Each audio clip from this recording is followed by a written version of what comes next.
Amahoro cyane shengero rya Kristo n'amahoro. Tubandanye dusome hariya mu gitabo c'uwavugishwa n'Imana Hoseya. Igitabo c'uwavugishwa n'Imana Hoseya mu gice ca 6. Igitabo c'uwavugishwa n'Imana Hoseya mu gice ca 7, mu mbabarire n'igice c'indwi, mere ku murongo w'8. Igice c'indwi ku murongo w'8. Efurayimu yivanga n'ayandi mahanga.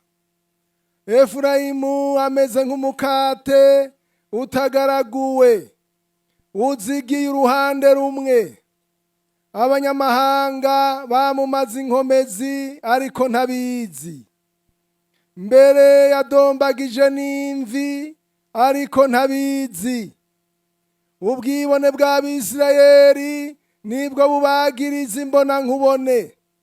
Yamara ntibaruha bangaruka ko jewe uhoraho Imana yabo, canke ngo ivyo vyose bitume bandondera. Efurayimu ni nk'inuma y'ikizeze itagira ubwenge. Batakambira Egiputa bakaja muri Ashuri.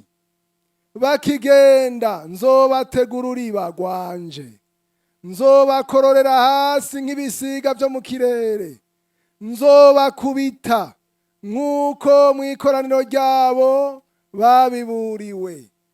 Bazobona ibara kuko bagiye bangara bakamvako, bazotikizwa kuko bancumuyeko. Naho nagomba kubacungura ariko bahavuye bandemera ibinyoma. Imana idufashe. Mwami wacu Yesu, turagushimiye ishengero ryawe wegeranije. Turagushimiye ubutumwa bwiza bumaze kuvugwa mu ndirimbo, n'ijambo ryawe ritubariye kwezwa. Kuko wewe mu kamere kawe urera, ugomba yuko natwe tubabera nk'uko uri wera. Iri jambo ndasenze ngo mpwemu yaridusobanurire mu izina rya Kristo Yesu. Amen. Ngaha tubona Hoseya ariko aravuga ubuhanuzi. Avuga ku muryango wa Efurayimu. Umuryango ariko kandi ariko aravuga no ku Bisirayeli bose. Abisirayeli bari baragerewe umugisha, bitwa ubwoko bw'Imana. Ariko haragera igihe bivanga n'abanyamahanga. Abantu bitwa abanyamahanga hano basenga izindi mana, ntibasenga Imana. Imana irababara, iravuga ngo Efurayimu yivanga n'ayandi mahanga. Ikivange c'abanyamahanga murazi ico cakoreye Abisirayeli. Efurayimu ameze nk'umukate utagaraguwe, uzigiye uruhande rumwe. Hamwe womengo ni mwiza, ariko yaragizene, yarononekaye. Uri kuramuraba inyuma ariko araririmba, womengo ni mwiza, ariko imbere yaragizene, yarononekaye, yarabaye nabi. Abanyamahanga baramumaze inkomezi ariko ntabizi. Kubera iki? Yarivanze n'abandi mahanga. Kubera iki? Kagakiza nikakimeze nka kakandi gasigaye karasutswemwo amazi. Womengo vyarahindutse. Imana iramuraba, iramubarira iti urambabaje Efurayimu, kuko warononekaye ariko ntubizi. Inkomezi zawe z'agakiza no kwizera nizikiri za zindi ariko ntugizene, ntubizi. Ikimbabaje ntubizi, igiteye ikigongwe ntubizi. Iyaba ubizi wari kwihana. Nugisenga kumwahora usenga ariko bifata minwa minenegwe. hari ibyaha utahora ukora ariko usigaye ubikora kandi ntacyo bigutwaye. Wahora wiyubara ariko ntuciyubara, ariko uvya umengo ni bito. Hari amajambo utavuga usigaye uvuga ariko umengo ntacyo bigutwaye.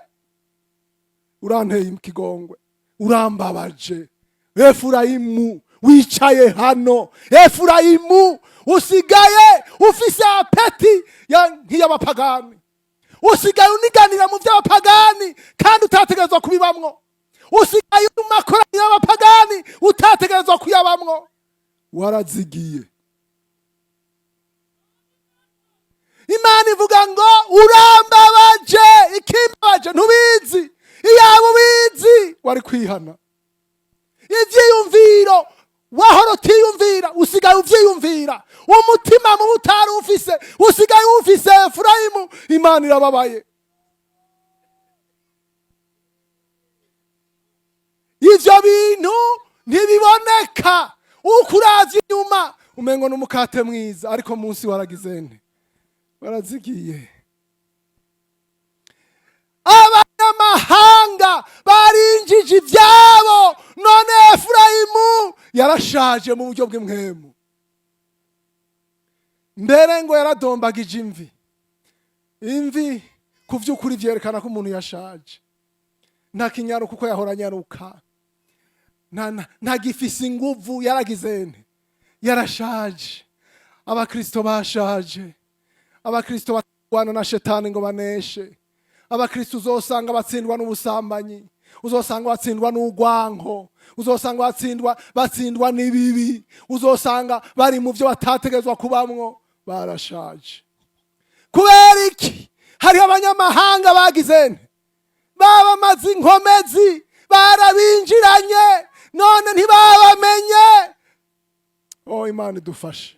Ameze nk'inuma y'ikizeze, womengo arimo mpwemu ariko nta bwenge agira.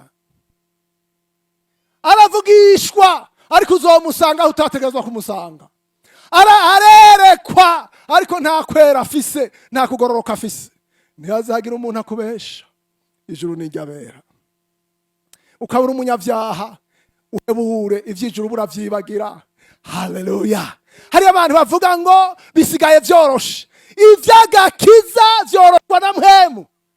Haleluya. Abakristo bagwa mu bintu vyose, abakristo bari mu bijisi rimwo, baraheze inkomezi, ikibabaje ntibabizi. Bameze nk'inuma y'iki. Yesu nadufashe. Efurayimu, Imana yamubwira iti nzogukubita, nzogirane, nzogukubita kugira uhebe wumve ko wazimiye. Imana Pentekote muri imyaka tukaguma tuzimira, tugahera inkomezi, nimugire ngo ntizodukubita, tukaguma twononekara, abanyamahanga bakaguma inkomezi, izodukubita. Yavuze ngo nzogukubita. Mbega inkoni y'Imana iroroshe.